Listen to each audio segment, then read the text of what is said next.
Bonjour et bienvenue encore pour le nouvel épisode d'aujourd'hui. En fait, aujourd'hui, on va réfléchir ensemble sur la discipline par rapport aux pensées.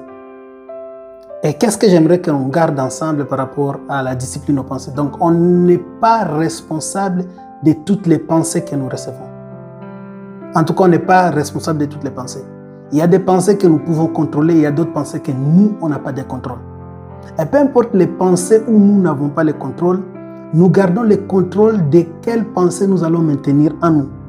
Oui, en tout cas, j'aimerais qu'on garde ça clairement en nous, que nous avons la capacité de se dire, je garde telle pensée, je rejette telle pensée. Nous avons la capacité de filtrer les pensées et les pensées qui restent en nous, que nous entretenons, ce sont des pensées que nous-mêmes nous avons décidé d'entretenir. Je nous invite, je nous appelle tous à faire cet exercice de voir les pensées qui nous viennent et de travailler sur le fait que certaines pensées, qu'on les exclut carrément et d'autres pensées qu'on les entretienne. Et lorsqu'on fait cet exercice, c'est le fait que toutes les pensées que nous recevons n'ont pas vraiment des raisons de rester en nous. Non, non, non. En tout cas, toutes les pensées n'ont pas de raisons de rester en nous.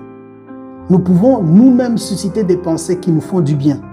Les pensées d'amour, les pensées de fidélité, les pensées de servir les autres, les pensées d'être utile dans ce monde, les pensées au fait de s'épanouir, les pensées d'atteindre les objectifs, visualiser les choses dans nos pensées. Et ça, c'est très bien et c'est à encourager.